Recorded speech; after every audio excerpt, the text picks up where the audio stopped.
আপোনালোকে ঈদৰ নহোৱা সময়তে কালা বেজ ধাৰণ কৰিছে কিহৰ কাৰণে? এই কথাখিনি আমি দুখেৰে আজি ক'বলৈ বিচাৰিছোঁ। ঈদ মানে খুশি। আজি যদিও খুশি আমি পালন কৰিছোঁ, কিন্তু আমাৰ আন্তৰিকভাৱে আমি দুখিত। এই কাৰণেই দুখিত, আজি স্বাধীন দেশত পৰাধীন নাগৰিক হিচাপে আজি আমাৰ মানুহখিনি বসবাস কৰি আছে। বিভিন্ন সময়ত আমি দেখা পাইছোঁ যে আমাৰ সমাজৰ বা আমাৰ মাইনৰিটি মুছলিম মানুহৰ ওপৰত বহু সময়ত প্ৰশাসনিকৰ ভুলৰ কাৰণে আমি দুৰ্ভগভাৱে ইয়াত বসবাস কৰিব লগা হৈছে। তাৰ উদাহৰণ হ'ল সিদিনাখন এজন মাষ্টাৰ মানুহ, যিজনে অসমত ইমান দিনে তেওঁ ছাৰ্ভিচ লাইফ দিছে, সেইজন মানুহক বাংলাদেশী হিচাপে বাংলাদেশত থৈ আহিলে আকৌ পুনৰবাৰ অসম চৰকাৰে নিৰ্লজ্জভাৱে তেখেতক আনিবলৈ বাধ্য হৈছে।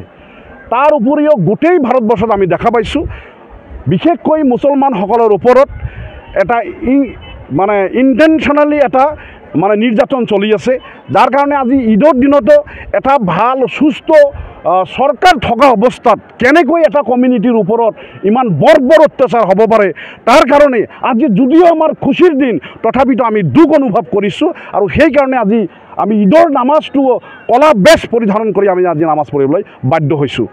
যিহেতু আমাৰ সংখ্যালঘু সমাজৰ যিমানবোৰ ছাত্ৰ সংগঠন আছে তেওঁলোকে ডিচিশ্যন লৈ আজি আহ্বান জনাইছে, আমচুৰ নেতৃত্বত আজি আহ্বান জনাইছে যে আমি গোটেই অসমত কলা বেজ পৰিধান কৰি আজি আমি ঈদৰ নামাজ পঢ়িম।